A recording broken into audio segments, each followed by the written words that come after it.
There you are. G'day. You've had a haircut. Yeah. Had a bit of a trim 1 sec. Never used this before. Can you It's hear me working. all right? I can hear you fine. It's working. Epic. I'm How you getting doing? blasted. I'm getting blasted by the evening sun. Can you see this bar of Yeah. Full light bar across you. I know. I'm trying to. The problem is I Okay. need the fresh breeze to keep me cool, but then the sun blasts me. So I've got to find the right balance. Yeah, you got to get the happy medium. You'll end up with some sort of tribal tan. Exactly. Where are you at right now? On the northwest of Oz, about halfway down, a few hours sort of south of Kalbarri. You look like Yeah. you're in a campground. I just did a little pull out near the beach. There's a little boat launching area here. Cool. Somewhere. Yeah, it's nice and quiet, near a little neighborhood. Man, modern technology, it's wild. Isn't it? Yeah. I've never got onto the Zoom thing, but no, this is cool. Well, I appreciate you taking the time, obviously. Yeah, thank you. Yeah. So what are you up to? Where are you? Why are you there? What are you doing? You on a trip? Yeah, you're on the wines. Nice. Dude, it's 6:00 in the evening here. It is, right. I crack a beer, but it's 9 a.m. here, and Right. Exactly. give it half an hour or so. There you go. But yeah, at the moment on the northwest, in the northwest of Oz, been on the road for since sort of March. Wow. Yeah, my girlfriend Ayanna and I kind of packed up the van, and yeah, we've just sort of been moseying around, kind of dodging and weaving with the state border closures and things like that. It's all still a bit funky here in Oz, but yeah, we've just sort of been just pottering around, really moving pretty slow, and yeah, getting to see parts of the countryside that we haven't seen before. So yeah, it's cool, really cool. She's from California, isn't she? Yeah, she's from Santa Barbara. Okay. Yeah. Awesome.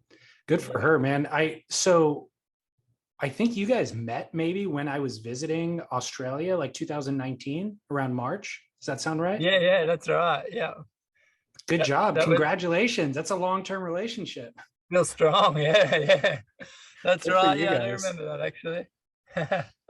Because I was planning to link up with you, and then your mom was like, I think he met a girl. He might not be around for a while. I think they're on the road.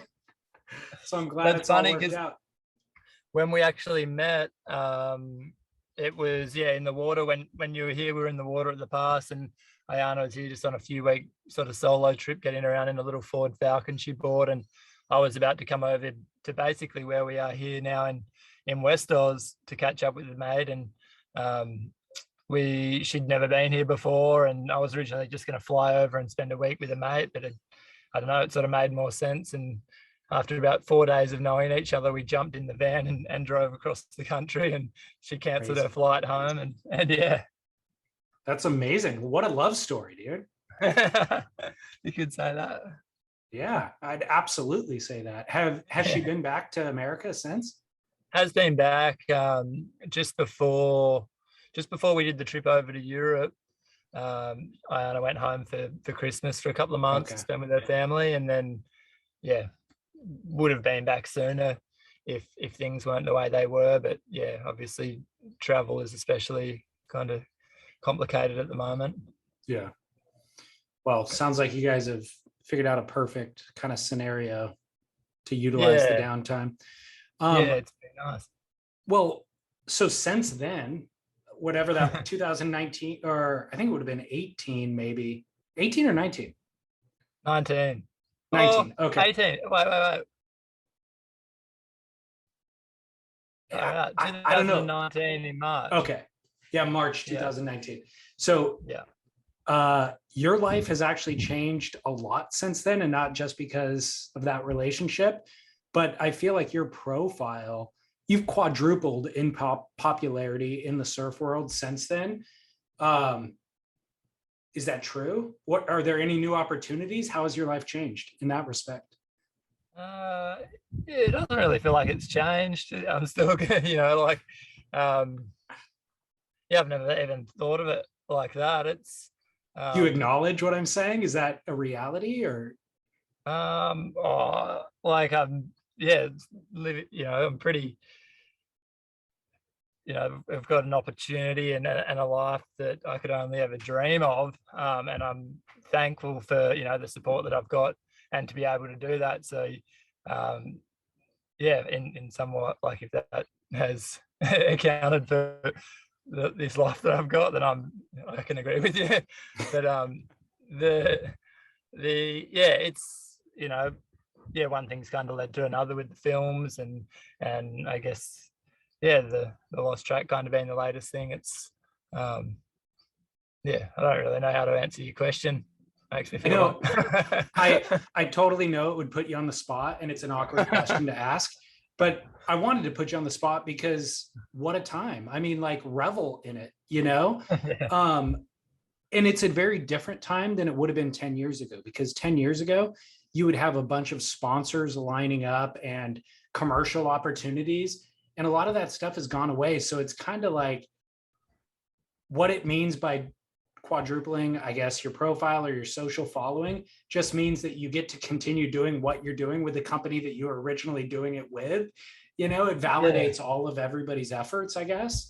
Um, yeah. I guess in that, yeah, in that sense, like, I wouldn't really have it any other way. I'm incredibly, fortunate to be in this unique position, and have a relationship with Need Essentials, who's only ever been supportive, with, Ishka and I, and the films. And I guess the film quality and the film style has right. evolved, but our relationship and our friendship and the dynamic between everyone is the same. So you know, no, yeah, it's, you know, in a way, not much has changed, but it has grown and it's all kind of evolved, and yeah, it feels good, I really feel so all of that is completely sincere and organic. And like you guys, Ryan, who's behind Need Essentials, Ishka behind the camera, you surfing, it is a very organic relationship.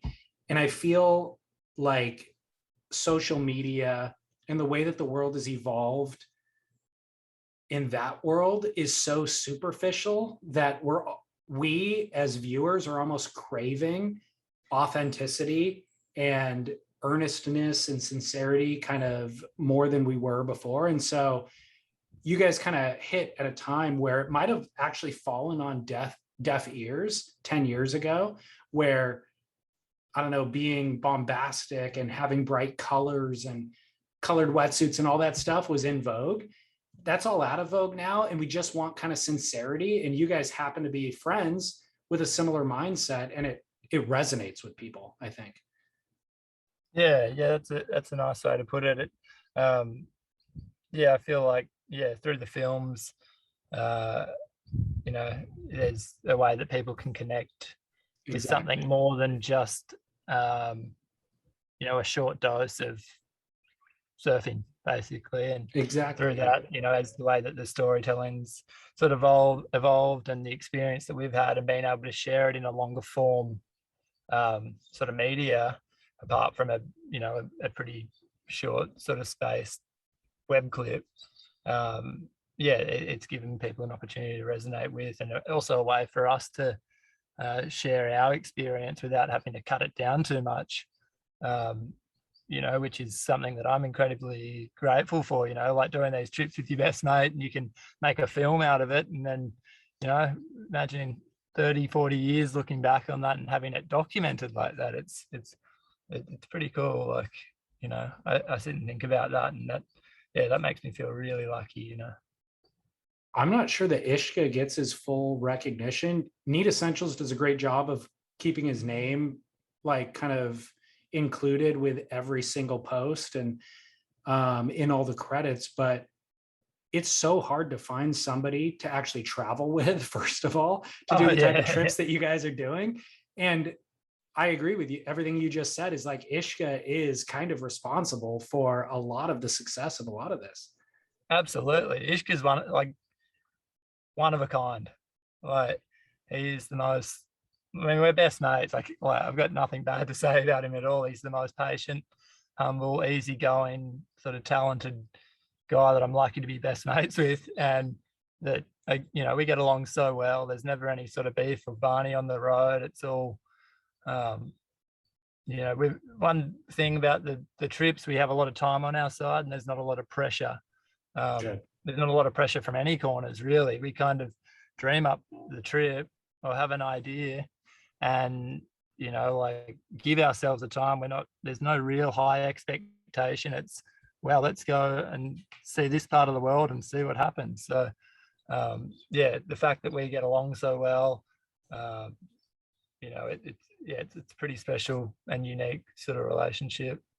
Has he gotten gotten any opportunities as a result of the success of this series?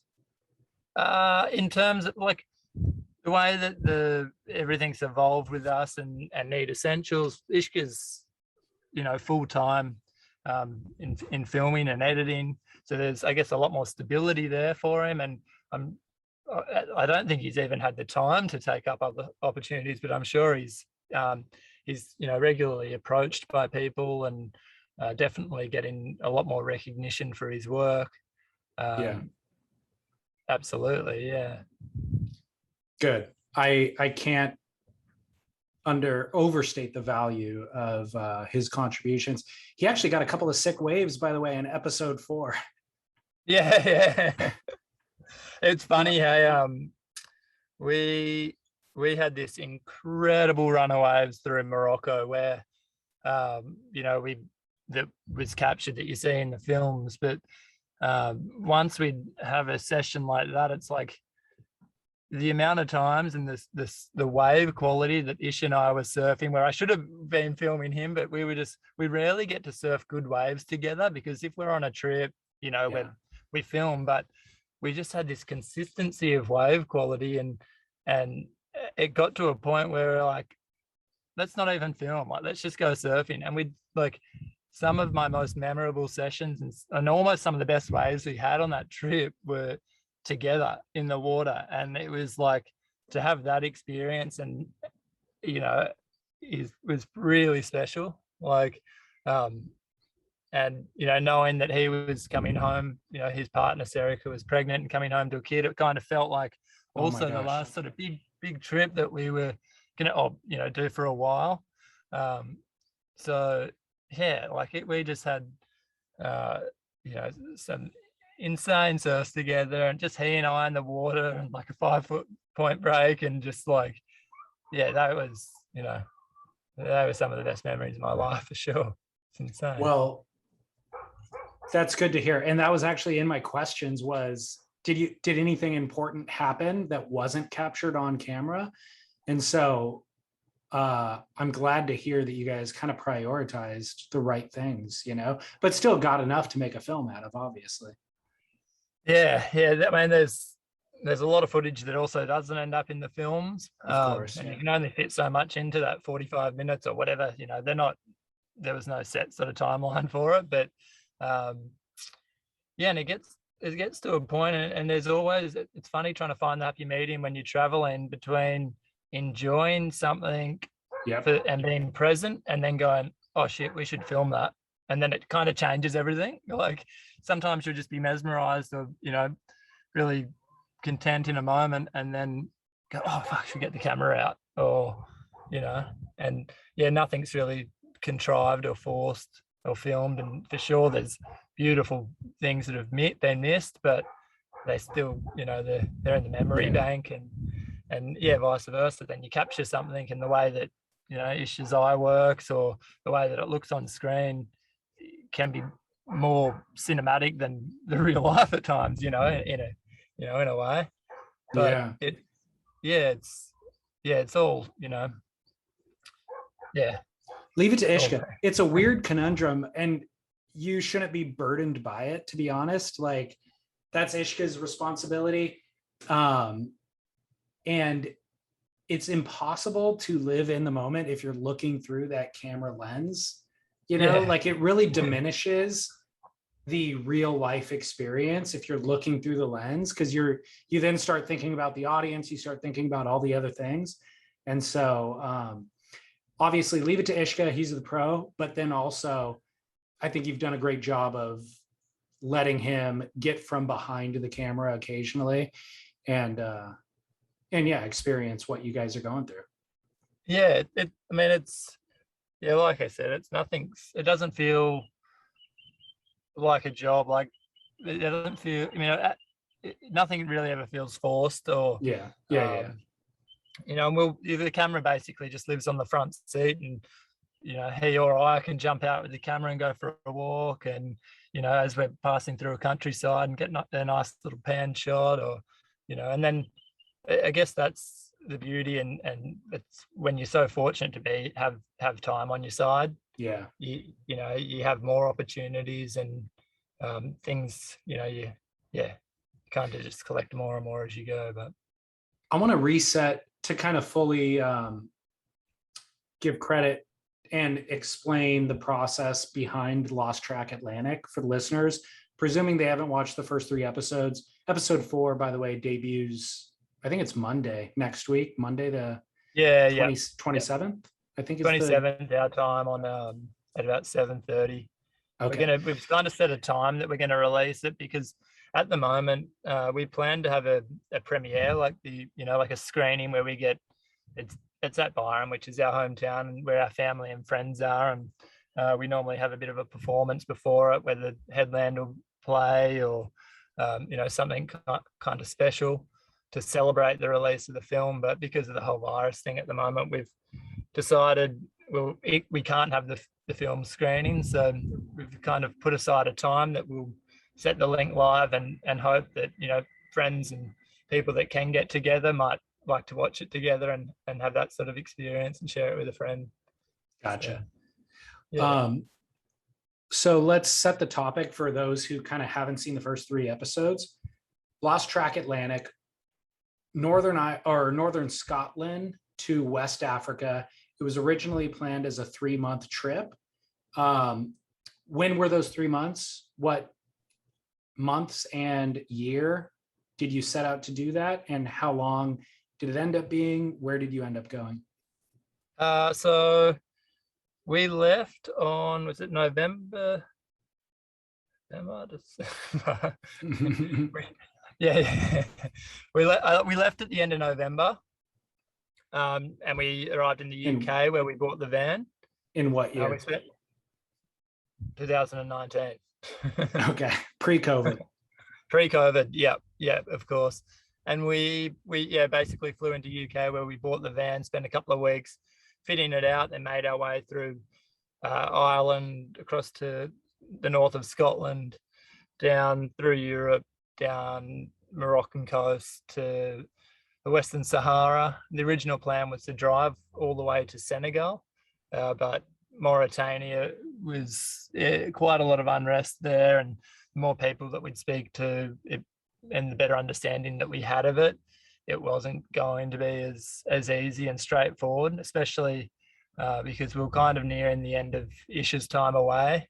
And, we kind of, it just made more sense to fly across and leave the van in Morocco, and then flew back to the van, and my girlfriend Ayanna met us there, and Ish flew home.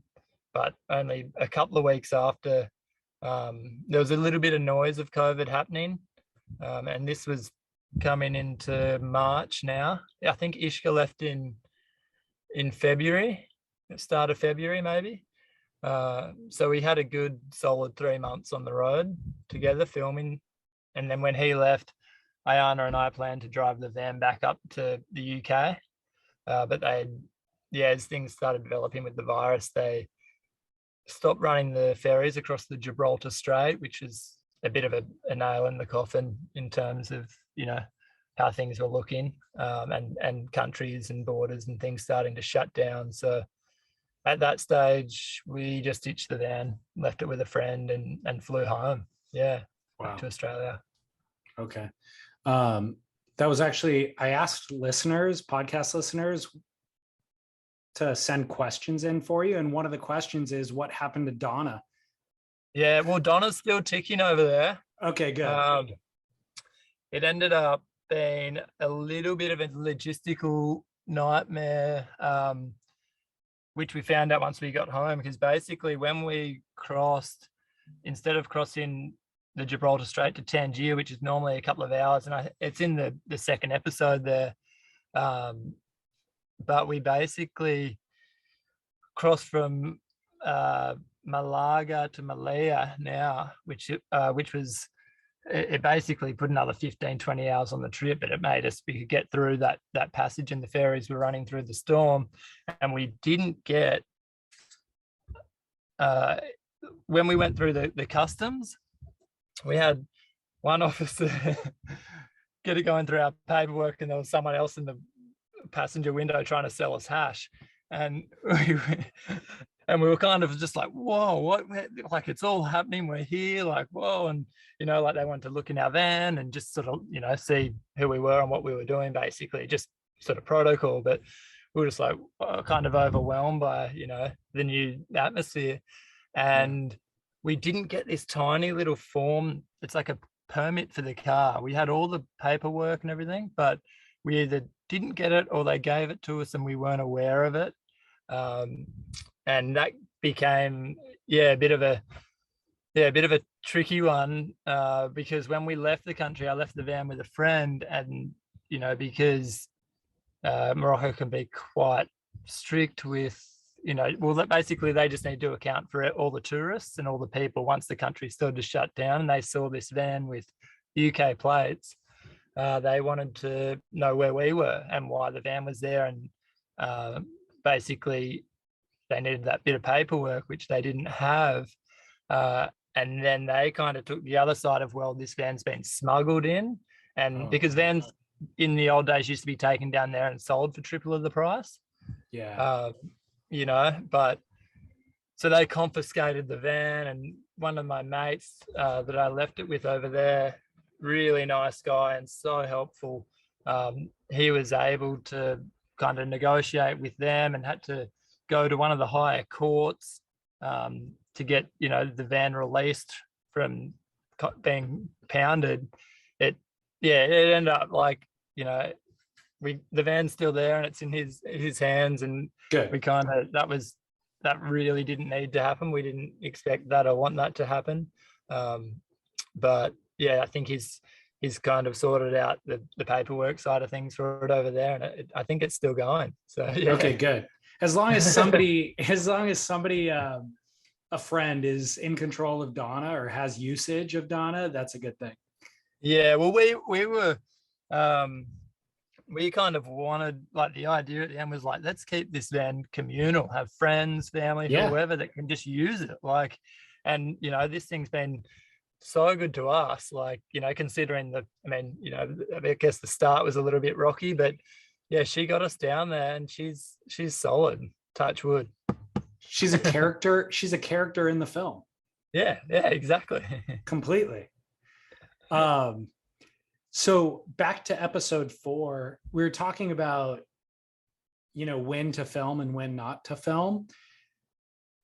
I'm always curious, you're going into these kind of very isolated areas where they probably haven't seen a lot of surfers before. They maybe haven't even seen a lot of white people before, haven't seen a lot of cameras before. How delicate is that, like busting out a camera? Because obviously you want to document how exotic the trip is, but it seems like you spent some time in some really rural areas.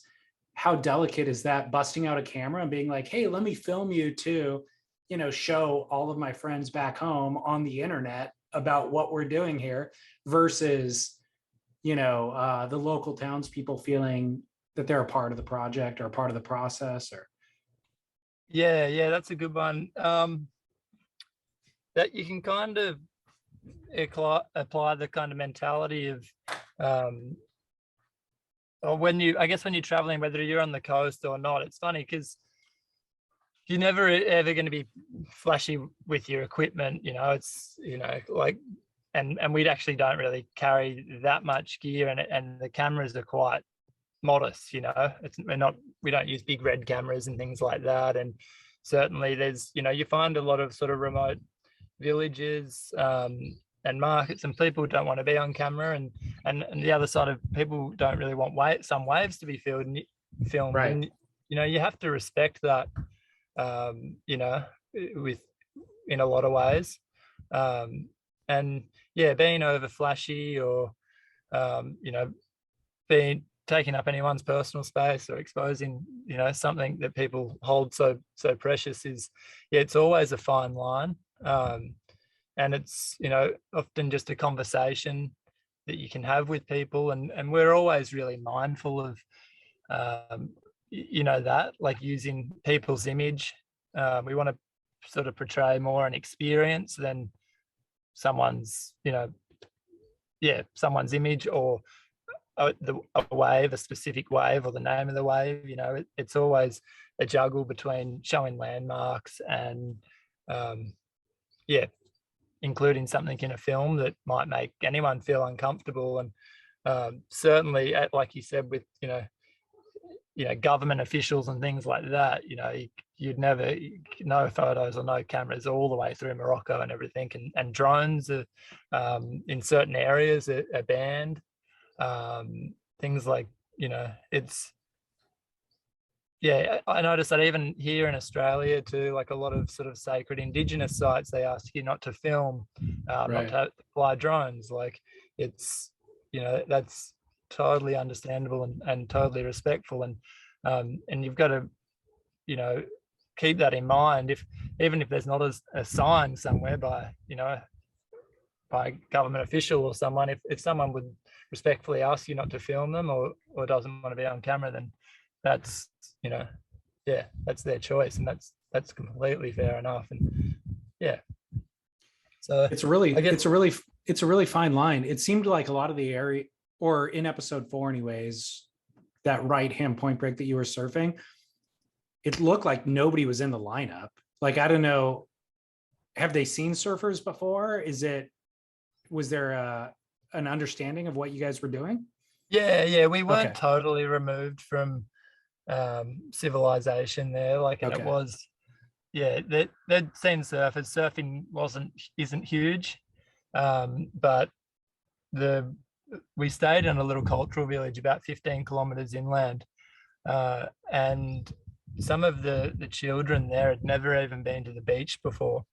Wow. So it was, and others had, like a lot of the older groms and the adults and stuff had, but yeah, just having access to transport to get to the beach, which is a 20-30 minute car ride, is such a luxury.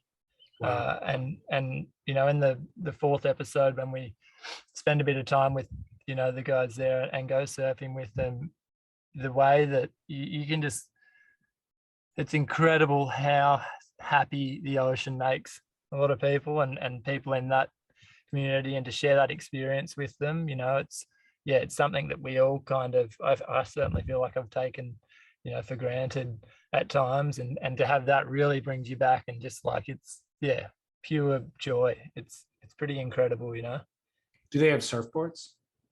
There are a couple of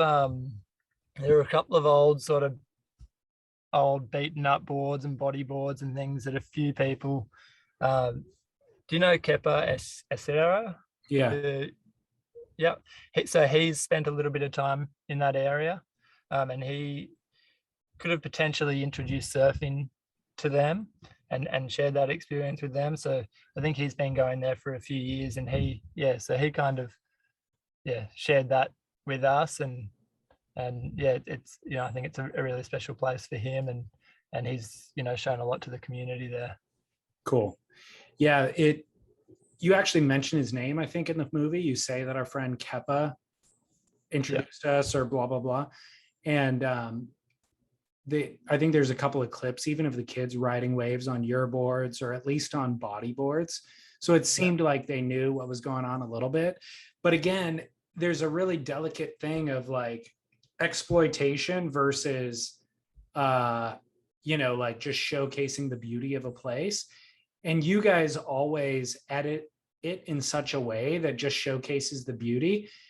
but it also reveals that you've been there for multiple days, spending lots of time ingratiating yourself into the community, and then only editing in like 20 seconds of actual footage with the community. But what you edit in reveals that there was a huge investment of time on your part to kind of get that access, essentially. Yeah, I mean, that's what's so important about traveling and having time to travel, and the experience that you have, and those sort of friendships and those little moments that are shared with complete strangers when you're on the road. And it's a lot of the time you might not even speak the same language or anything, Right. but you can share, an experience like that where you bond and connect, and through a wave or a smile, or Yeah. just that it's quite profound and special. It's a lot different to sort of, I don't know, when you put, I guess when you have those kind of interactions and things, it gives you a much richer kind of experience all around. My favorite moment in episode 4 was the two dudes who have a bag of rocks hooked up to like a pulley. A pulley system. A pulley system with like, a branch or something that they're with a rope attached to that. So they're doing like shoulder presses, I guess is what the exercise is called, where you pull down and get muscle built in your shoulder, your neck, or something like that. But it's attached to a bag of rocks on the other side of the pulley.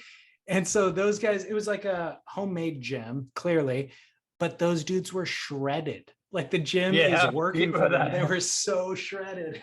I'll tell you something funny about that moment too, because that was on the walk to the wave that we surfed, and right all along that beach it's a really big fishing village where they bring in the fish, and it's lined with these beautiful colored boats, and up in the dunes just behind that little shack. So where that little shack was with the pulley system, his uncle is a fisherman, and next to that is just smoldering rubbish and fish scraps and cows and those vulture sort of birds going around. I'm not sure the name of them, but so after we got on the pulley system, we went and he milked the cow that was eating out of this smoldering thing, and we drank raw cow's milk, and that was their protein, but the cow's eating out of filth, essentially. Like we were just like, really? And Ish and I just like, can't not try it, of course you have to try everything. But it would have, I mean, it was I've tried fresh warm milk before, but the atmosphere around there was a little bit different, So well, it's working for those guys because that was their protein shake. Yeah, it was working. Shredded. Did you get sick? No, not at all. It was fine. It tastes good, but it was you could see what the cow was grazing on, and crazy. Crazy. Yeah, it was an experience for sure. But I mentioned that I had listeners send in a couple of questions. Do you want to actually? I've got audio calls. If you want to listen in, can I play a couple of calls for you? Yeah, absolutely. All right. Let me start with this one. All right. Give me a thumbs up. Torren, can you hear it? My name is Michael Kendall. I live in Philadelphia. I am calling because I've noticed that you sail occasionally. It mostly looks like sailing dinghies. I like to sail. I like to work on boats, and I also love surfing and building surfboards. And I'm just curious if you have explored the realm of surfing and sailing crossover. Are there people out there who are equally passionate about designing small sailboats and sailing sailboats and surfing and surfboards? Because I spend a lot of time trying to find that overlap for people who are into both, because I really love both, and it's been difficult. So usually it seems like there's pretty separate communities, and I'm just curious if that's something that you've experienced. If you know people who are sailing and surfing, or if it's mostly one or the other. Anyways, thanks for all the Lost Track episodes. They're my absolute favorite thing to watch. All right, see ya. So Michael from Philadelphia in the USA wants to know about your sailing experience. That's epic. I'm really stoked on that message. Sailing to me is like really new. Like I'm next to no experience or nothing. But if like just listening to that made me laugh, because if you knew how much space in my mind it's taking up right now, and it's all I think about, like just dreaming, you know. And I you know, Ryan specifically from Need, he's spent, you know, decade on a boat. You know, he's solo sailed across the world. So I've been inspired by that, but also I can't speak from experience, but I can speak from, you know, desire and excitement to learn. And at the moment, it's something that I'm really excited about, learning the ropes and feeling like it may be the next sort of chapter of, you know, films, and also a really meaningful way of travel. You know, I feel like we've had a long, a good run of being able to jump on a cheap flight and move here and there, but it's also starting to grow on me about, you know, the way that isn't really sustainable, or, you know, and disposable travel isn't going to be the same as it was in a lot of ways. But yeah, I think I'm just really excited. He mentioned, I've got a laser, not a laser, it's a little spiral, but it's similar to a laser sailing dinghy. And that, you know, just having that and feeling the wind in the sails and that the silence of it and the way that you move through the water, it has got me really excited about learning to sail. And I started a coxswain's course last year, which for someone that doesn't have a lot of experience or anything around, you know, boats and engines and things, I've found that, you know, incredibly helpful, from navigation to seamanship to, you know, engine inboard, outboard maintenance. It's for someone that's had a lifetime around boats, it's probably all, you know, second nature in a way, but for me, it's all really new and also a bit kind of overwhelming in a way. Like it's, I think it kind of scares me, but excites me in a way that, I really think it'd be a test and something, you know, to really, you know, work towards. So Donna 2.0 could be a boat. It's funny. I've got a bit carried away down a track, and I met a guy when Ayanna and I were down in Tasmania that he hand built he's a designer and sailor. His name's James Warren.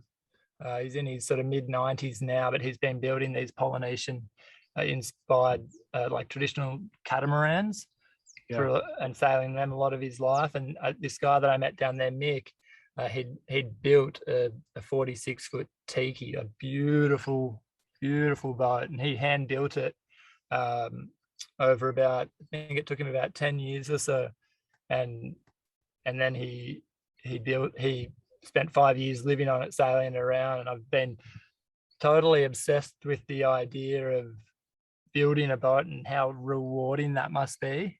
And then to sail it, that sounds absolutely incredible. But and then on the other side, it's like I've also been asked the question, do you want to build a boat or do you want to sail a boat at the moment? So Ryan said there's some people that spend a lot of their time building boats and other people that just spend a lot of time sailing boats. So it's I guess the idea of building a boat would give me a much deeper understanding of how a boat works, and if something happens, how to fix it. And that's kind of I can be quite overly practical at times, where I kind of want to know how something works before you. I don't know, it could be pretty serious if you're in the middle of the South Pacific Ocean and Yeah. you don't know what to Well, do. whether you build the boat or not, like the entire conversation puts surfing into a really different perspective. And I think it benefits surfing in a lot of ways. You know, Dave Parmenter, right? Surfboard No. shaper. He's a California guy. He was a pro surfer, but he's a surfboard builder as well.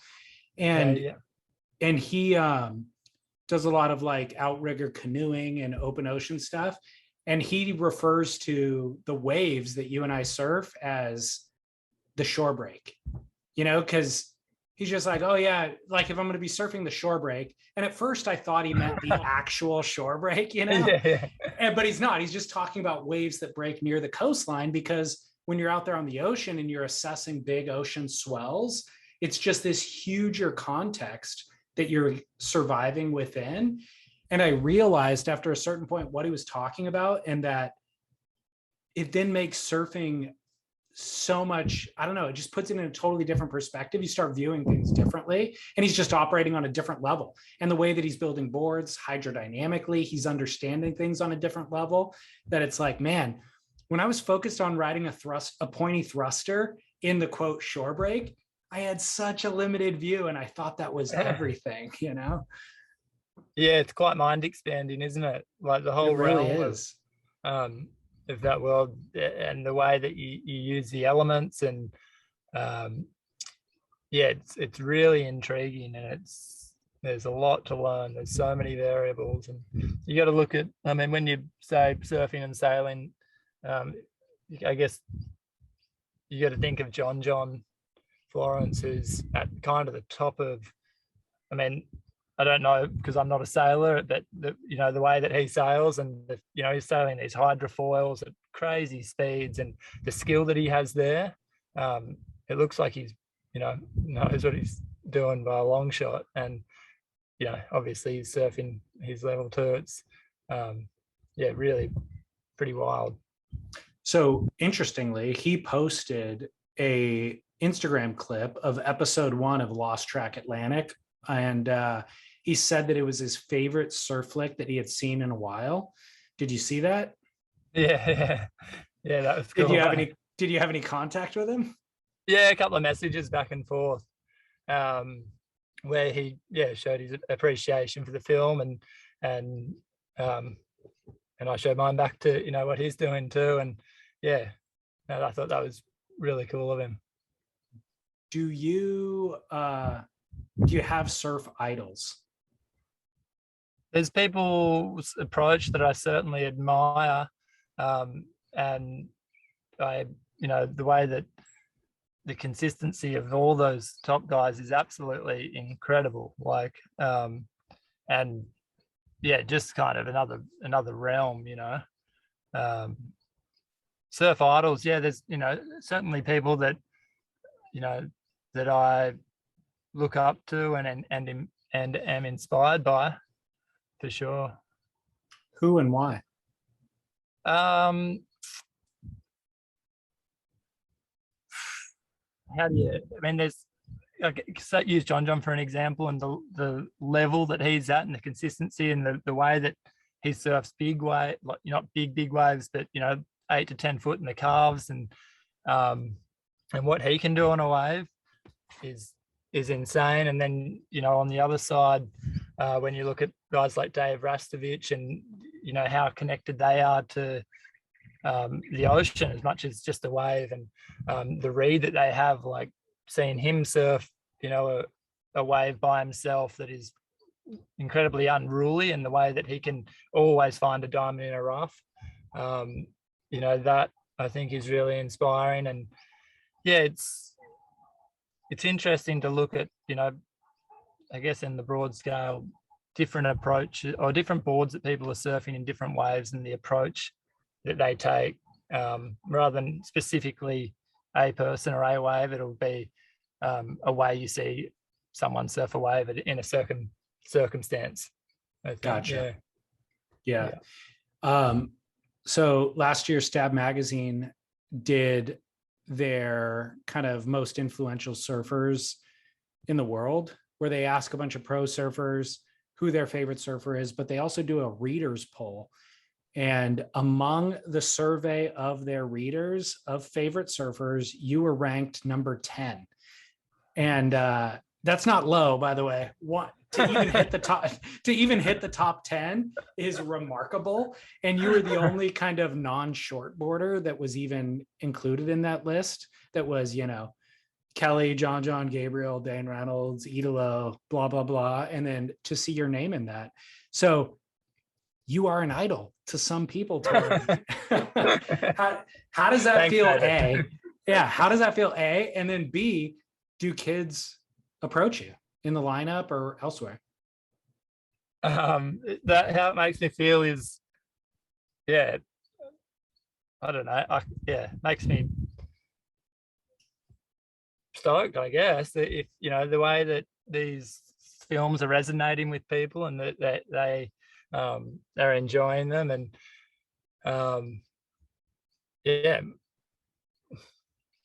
it's really cool. But I don't really know what to say. How's it gone to your head? Do kids paddle up to you in the lineup, or do you get recognized at grocery stores or elsewhere? Yeah, there is a bit of that, absolutely. And a lot of the kind of interactions I have with people, they're either approaching me on, maybe one of the boards has inspired them to make a board for themselves. And that's a credit to Simon's work. But the way that they've connected with the boards, or the way that they've connected with the way that a board's been surfed, and that's inspired them, to do something for themselves. I think it's really special. And then, the way that, there might be the little messages throughout the films, or, a way that a film has inspired someone to do a similar trip. And that really resonates with them. Hearing those stories and having those sort of conversations with people, it's really sweet. Like it's nice to connect with someone, a complete stranger that you've never met, and it's it may have inspired them, or it could be an older bloke that's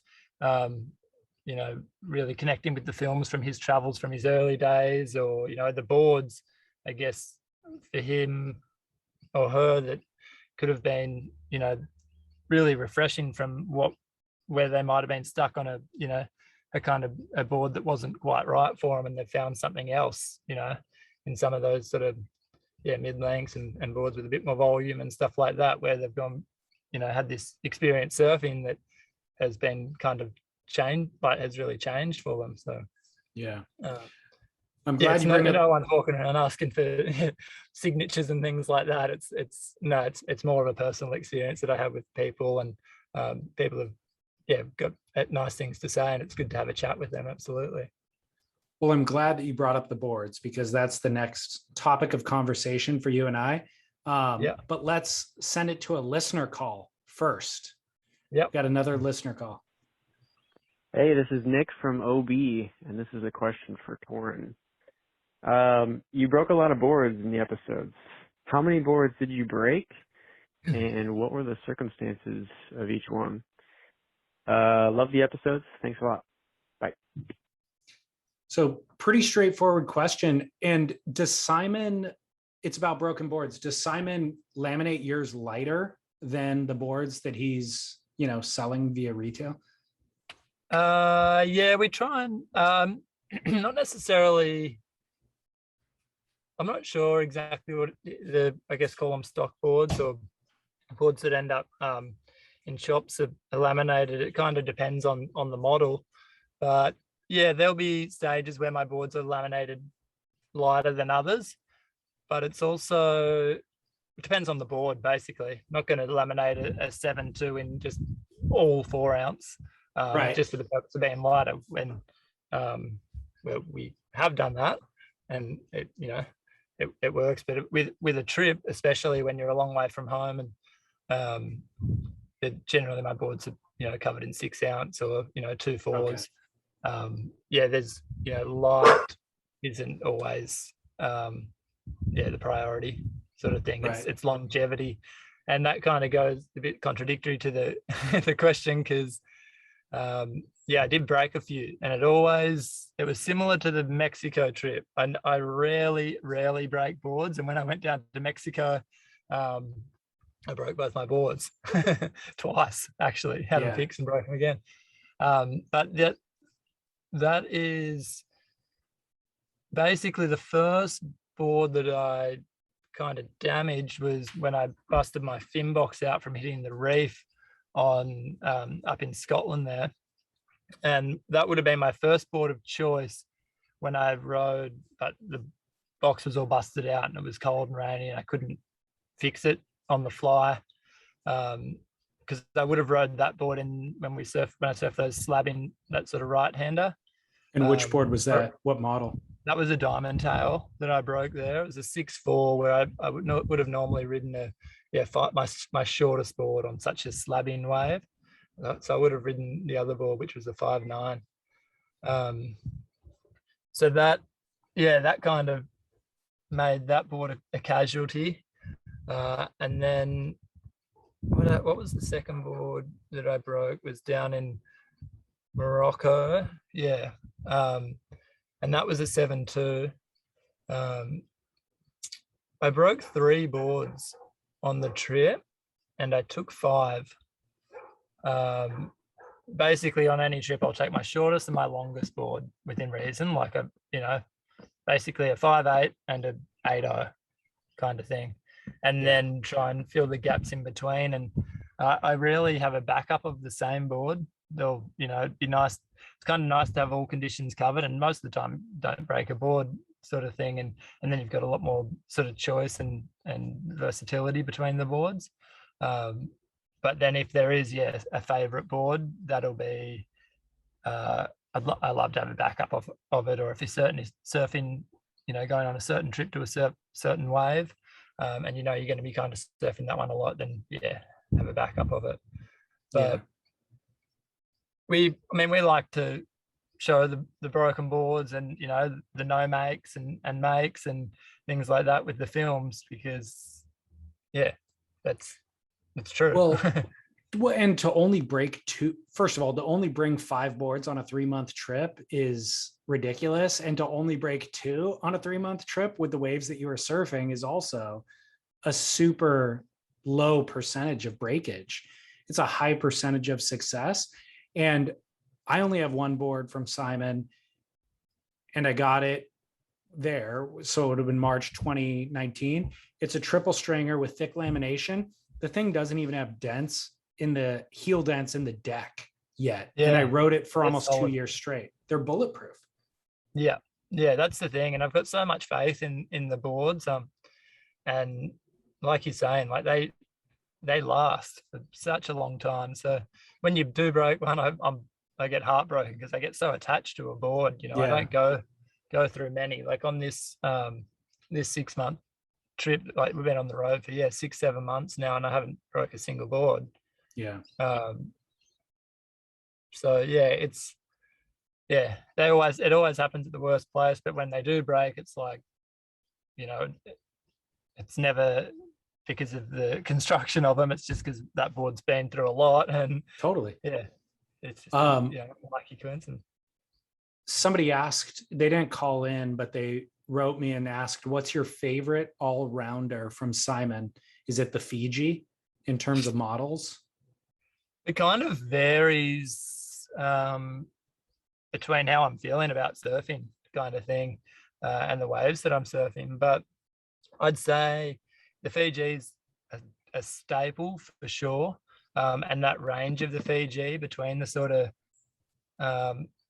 like if I had to put a number on an all-time favorite board, it'd be a 7.2 massive, but I wouldn't ride that if I was going to surf sort of slabbing reef breaks or something like that. Like it'd be the last board I'd want to ride, and sort of chunky 4-foot wave.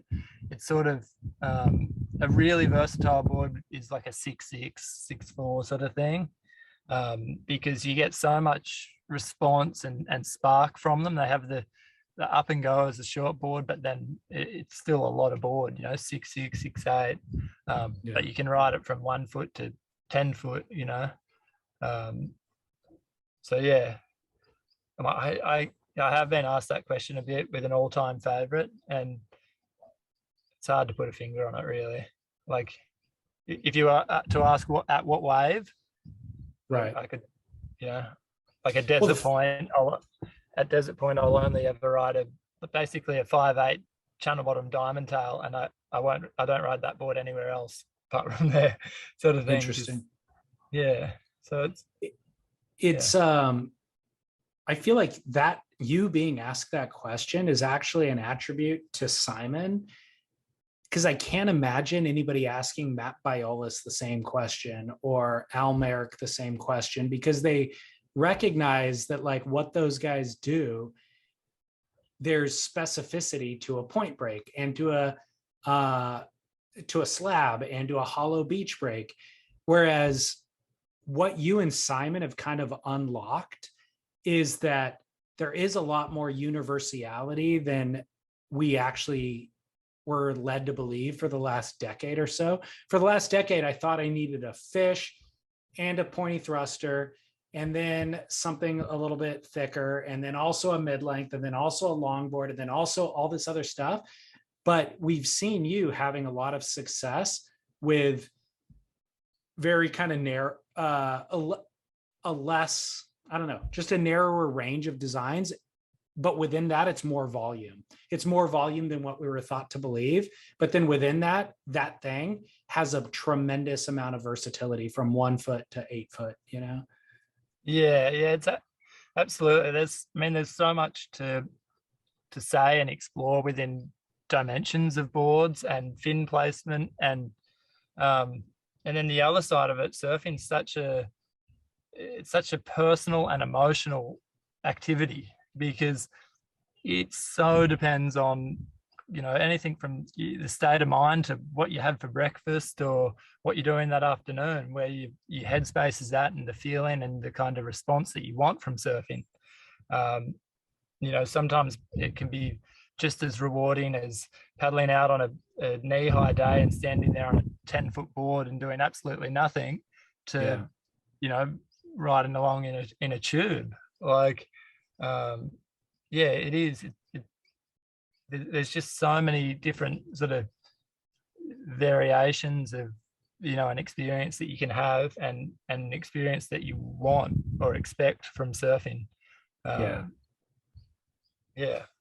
It's how great is it to see Simon getting some of the recognition that he's been getting through winning the accolades, like on Stab's electric acid surfboard test. Oh, it's incredible. Simon's such a incredibly, he's such a nice guy. He's got such a beautiful family. He works so hard. One of the things that I think a lot of people don't realize, Simon's basically a one-man band. He shapes in a little shed on the bottom of his property, and now with people want his boards from every corner of the world, and they don't want to wait for them. They want them now. And he wants everyone to be happy, and he's like, he sees, the stoke and, the reaction that people get from their boards, and how genuinely happy it makes them. So he's bummed when someone wants a board, as soon as possible. He's working his butt off for it. Yeah. And to see the messages and the response that he has from people all over the world, and the joy that it brings people, it's incredible. It's really special. Yeah. I think he really unlocked something. We were talking about, I asked you if your boards are laminated thinner or less lamination than the boards that he's selling to retail, and just because they broke. But the reality is, what I found from riding the one board I've got from him, so much of the virtue is actually in the weight. Having that, there's a swing weight certainly involved, but the board's only 6'10", so it's not like a long board that has swing weight, but it has like a certain momentum and drive that's just inherent in that weight. And then the tail gets real narrow, and there's the channels, so it actually has responsiveness once you're kind of actually doing a turn. but I think the virtue is in the weight itself. And so there's a certain unlock that he did for all of us that was like, oh my gosh, this is just easier to ride. It's easier to paddle, but then it gets narrow and sexy in the back and kind of refined to where I can kind of actually turn. I'm never going to go 12 o'clock and bust the fins out anyways, even if I was riding a shortboard. So this will get me to where I can normally go, but a lot easier with a lot more forgiveness, you know? Yeah, I think, like you're saying, like the distribution with these boards and the outlines, they're beautiful boards, and they also, they're so versatile. Like, there's a lot of sort of short board elements taken from, elements taken from a short board, and then there's a traditional outline to them. And I think, what people are really connecting with is they're surfing a board to their ability as well. Yeah. Whereas a lot of people see the way that a board surf and think they can surf a board like that, or in terms of shortboard and performance, the way that it's marketed, and a lot of them have, I guess, there's no discredit to, the performance of those boards, like a, performance shortboard. They're probably, it might be harder to make one of them that goes well for a professional surfer, like refining it to that, but it's two different worlds, and majority of people just want to ride a wave and enjoy it. They don't necessarily need to belt the back out of it. Totally. It just depends on the ability and the waves that you want to surf, really. Like boards belong to certain wave groups for sure. Blake Peters from Panda Surfboards wrote in and asked, when was the last time that you rode a pointy thruster? Because he was like, dude, look up footage of Torren riding pointy thrusters, and he was shredding on those too. So when was the last time you rode one? Well, the last memorable wave that I caught was in New Zealand when we were doing that motorbike trip, where one of my best mates that I grew up with, he was in the water on a shortboard, and I think I was riding a 7-foot board or something, and we swapped for a wave or two. And it wasn't pretty. It didn't end up in the film. But it was more the foreign feeling for me, and not just like, one of the biggest things was having a grip pad, and having my foot on that just felt bizarre. But paddling out on this thing where just the nose was coming out of the water, I felt quite uncomfortable. But that's funny. Somebody else wrote in and asked, do you ever sign autographs with your chiseled jaw? Can't say I ever have. Well, you may now. I thought that was a solid question. Derek Hine mentioned that he was writing a piece. He's working with you to write a piece. Is it for Surfing World? I haven't had much contact with Derek on any. Oh, maybe I'm mistaken. He might be. Okay. Not sure. Yeah, maybe I'm mistaken then. I thought that he said that, but maybe it wasn't. All right. Yeah. Sure. He was referencing you for something, but I thought that he said he was writing an article. Maybe it wasn't. He may very well be. I haven't had a lot of contact with him. We chat I see Derek in the surf quite a lot when I'm back at home on the East Coast, and we chat and trade waves and things, but nothing. Nothing. Got it. So on this trip that you're currently on, is it, considering that Ishka is not with you, is it just totally undocumented? Well, so Laurie Towner's on the road, and he's a good friend of Ryan's and works for Need as well, and he's on the road with his family making a feature film. So the majority of my trip up until now has just been with Ayanna, and we had a few months in Tassie, and there was a little bit of filming down there, but since we've connected with Laurie, we've been hanging out, and he's got a friend of his that's filming and documenting their trip on the road. So we've traded some waves, and been hanging with them for the last month or so. So Okay, that'll cool. certainly go towards, and then now we've had to do quite a bit of sort of dodging and weaving between borders and being away from the coast quite a lot this trip, which has been incredible because it's opened us up and we've seen places that we normally haven't. I mean, Australia is huge. Yeah. We ended up in national parks that are in the Northern Territory that are just breathtaking. But now, we're chasing waves, and Laurie's only a couple of 100 k's up the coast, so we kind of got our eyes on the forecast consistently. Awesome. and hoping to get some waves over the next sort of couple of months. Awesome. Do you have anything planned with Ishka? Ish and I are talking. It's basically as of this Monday, like, and now the film, it's actually just been uploaded, so it's sitting there kind of ready to go. It's finished, and I was talking to him yesterday, just like, what a way. Like, normally in the past, Ish and I do a lot of the editing together, and we have been, but since we've been on the road, but Ish has just been slogging it out for the last year, consistently editing. And he and I were talking about, what's next and what he'd like to do and where he'd like to go. And I'd love to go down the sailing track of things and learning the ropes of that. So there's nothing set in stone because of, at the moment, traveling and even crossing state borders here in Australia is difficult. But there'll be more lost tracks for sure, and we're going to continue making surf films, and we're really excited about a few ideas. But, do you have any idea where you would go? The boat opens it up, I would think. Like, opens you're it not right subject. up. And I kind of just daydream about the different places you can go, and the original idea with the Lost Track series was to travel to places around the world by different modes of transport. It'd be cool, it'd be epic to do one by foot, by push bike, by boat.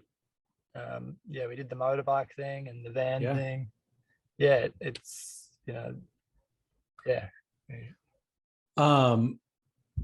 how much is that going to be limited by your relatively new relationship, and Ishka's new kid? It's certainly going to put a bit of a twist on things. Like, Ayanna's, she spent the first 10 years of her life growing up on a boat with her parents, sailing between the States and Costa Rica and things, and she's just she's kind of where I'm at in terms of thinking about being on a boat. And the time, I guess, back to the trips of just Ishka and I think that's still a possibility at times, but it's definitely different now that he's got a little family. And there's plenty of ways to kind of do it, and plenty of different modes of transport that excite us. And it's just kind of adapting. It's even the thing that kind of trips me out a little bit is, and I don't know what it's like for you on that side of the world, but at the moment things are pretty weird.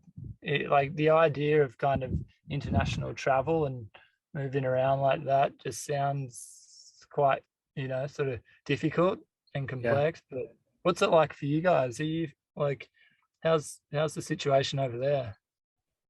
I don't think it's as bad as it is for you guys. We have a little bit more flexibility, but personally, we have a baby on the way as well. And so we've eliminated any fantasy about going anywhere for the next year or two. We've just completely resigned ourselves to just being at home and being happy being at home, and it's fine. It's funny because I see a lot of people in America, and everyone's going to Europe, and Europe and Indo and moving around, like where that just sounds like such a distant kind of, I don't know, concept for us. It sounds far-fetched, but it could all change. They're talking about opening it up, and obviously you will need to have the vaccine and Yeah. things. Have you had that? Yeah, I have. Yeah. Whatever the case is, I see that you're being on a boat with Ishka, his wife or his baby and his partner, you and your partner. This feels like a vlog to me. You could be on YouTube uploading weekly, keeping people current with what's happening. No vlogs, thank you. I mean, it lends itself perfectly. Jack Freestone, Alana Blanchard, their kids, and then you guys doing your thing. No. No. Okay. All right. Well, you've reinvented the 45-minute film format, to be honest. Like, it's a resurgence. Like, this medium of the 45-minute feature surf film, I feel like went away for at least 10 years, probably 15 years. And now it's back, and it requires me to shut everything else off and sit there and kind of immerse myself in it. And it's rewarding. It's worth it. Yeah, thank you. I guess the age of internet and YouTube, and when that kind of came in, and for brands, the best thing for them was to make something quick and fast, and bang bang bang. Yeah. And the attention span, I feel like, I noticed it personally, but it got narrowed right down. And then I find myself, if I ended up in a little YouTube rabbit hole, there's some incredible documentaries and long form movies and stories on there, surfing aside. But I guess, I mean, these trips that we do as well, you're not going to squish them into 3 minutes. Like, Totally. And that's not what it's about for us. It's about, sharing, far more than just the best turn of a wave or, things like that. It's far more about the experience and the times in between the surfing. And I'm thrilled to see that the audience has embraced it, Yeah, that is cool that people have connected it, because they could easily not. Yeah. Or there's a lot of great stuff that gets put out. I mean, even like feature films, like narrative scripted films, Hollywood films that I think are phenomenal that just people don't give a shit about because they're watching Marvel movies, Yeah, sure. And so There's it's a lot of great to stuff out see. there. Yeah. So it's great to see you guys kind of do this and for it to resonate. It restores my faith in surfing, Yeah. No, surfing's a special thing that we're all very lucky to have in our lives. Yeah. Well, great catching up. I will absolutely direct people to social media and to the film premiere on Monday in the post editing and in social media and on the website and all that sort of stuff. So I appreciate you taking the time, pulling off the road and taking the time to do this. Absolutely. No, it's always good to have a chat, and all the best with the little one on the way. Thank you so much. We're super psyched. We're 1 month away right now. So wow. Yeah, it's crazy. Time. Got all the totally baby room ready. Fully. Clothes folded. We have more than I could possibly imagine we'll ever need, but apparently it's not enough. So, tell your mother, by the way, that I said hello and that she was the consummate host. I will. She really was. She'll be happy to hear from me too. She's okay, good.